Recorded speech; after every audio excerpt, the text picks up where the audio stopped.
Hello बच्चों, let's read the question. Diode primarily allows the flow of current only in one direction. Forward bias. The forward bias resistance is low as compared to the reverse bias resistance in a circuit. A diode acts like. Four options are A, valve, B, switch, C, amplifier, and D is multiway passes.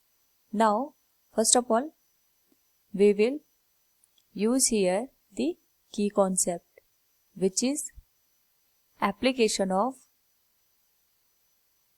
Diode. तो diode अपने आप में एक two terminal device होता है which is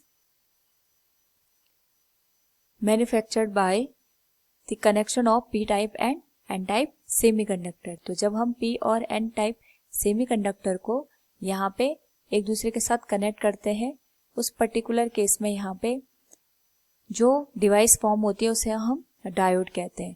तो अगर हमने यहाँ पे अनबाइसिंग की कंडीशन को देखा है तो अनबाइसिंग की कंडीशन में यहाँ पे डिप्लीशन लेयर का फॉर्मेशन होता है जो कि फर्दर रिकॉम्बिनेशन को रोक देता है इलेक्ट्रॉन और होल के बीच में. नाउ अगर हम बात करें यहाँ पे बाइसिंग की, तो बाइसिंग का मतलब होता है यहाँ पे एक्सटर्नल सोर्स का यूज करना. तो बाइसिंग दो तरीके की होती है, एक होती है फॉरवर्ड बाइसिंग और एक होती है रिवर्स बाइसिंग. तो जो ये फॉरवर्ड और रिवर्स बाइसिंग का केस होता है, इसी के बेसिस पे यहाँ पे डायोड के बहुत सारे एप्लीकेशन आते हैं. तो we will look first forward biasing. तो फॉरवर्ड बाइसिंग के केस में अगर हम देखते हैं, this will be depletion layer. यहाँ पे नेगेटिव और पॉजिटिव जो आयंस होते हैं वो एग्जिस्ट करते हैं और ये होता है पी टाइप सेमीकंडक्टर और ये एन. पी टाइप सेमीकंडक्टर में होल्स आएंगे और एन टाइप में इलेक्ट्रॉन्स आएंगे.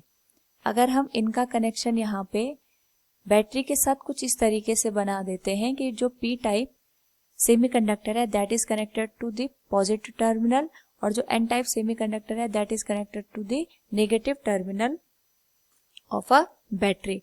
तो इस वजह से जो ये होल और इलेक्ट्रॉन्स होते हैं, यहाँ पे होल और इलेक्ट्रॉन को पॉजिटिव और नेगेटिव टर्मिनल यहाँ पे रिपेल कर देते हैं. इसी रिपल्सन की वजह से जो होल और इलेक्ट्रॉन है इस पोटेंशियल बैरियर को पार करके यहाँ पे इजीली मूव कर जाते हैं और इस पर्टिकुलर केस में यहाँ पे जो करंट है दैट स्टार्ट्स फ्लोइंग, वो यहाँ पे फ्लो करना स्टार्ट कर देती है.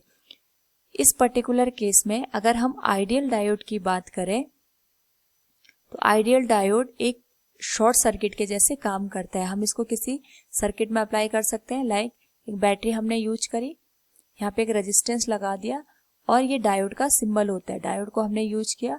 तो अगर हम इस पर्टिकुलर केस में देखें तो ये जो डायोड है ये इजीली करंट को यहाँ पे पास कर रहा है, यानी ये अपने आप में एक शॉर्ट सर्किट के जैसे बिहेव कर रहा है.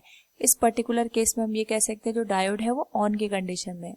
Now similarly we will discuss here the reverse biasing.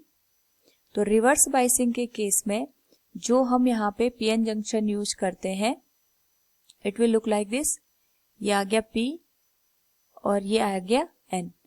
इनके बीच में अगर हम यहाँ पे बैटरी का कनेक्शन कुछ इस तरीके से दे देते हैं कि जो P टाइप सेमीकंडक्टर है वो नेगेटिव टर्मिनल के साथ और N type semiconductor positive terminal के साथ कनेक्ट होता है, उस पर्टिकुलर केस में जो ये होल्स होते हैं वो नेगेटिव की साइड और जो इलेक्ट्रॉन्स होते हैं ये पॉजिटिव की साइड मूव करते हैं. यहाँ पे जो डिप्लीशन लेयर है वो इस तरीके से ब्रॉड हो जाती है और इसी डिप्लीशन लेयर के ब्रॉड होने की वजह से यहाँ पे जो करंट की वैल्यू है वो बहुत ही कम होती है, मिनिमम होती है. लेकिन अगर हम आइडियल डायोड की बात करें तो आइडियल डायोड के केस में यहाँ पे जो करंट का अमाउंट होगा वो 0 होगा और अगर हम इसको एज ए सर्किट की तरह यूज करें it will look like this.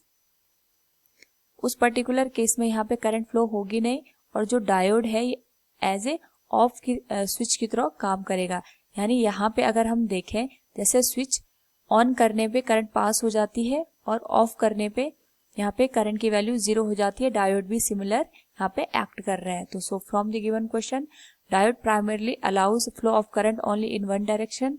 Forward bias. The forward bias resistance is low as compared to the reverse bias resistance. In circuit, a diode acts like a, we can say, switch. So option B will be the correct answer. Hope all you understood it. Thank you and best of luck.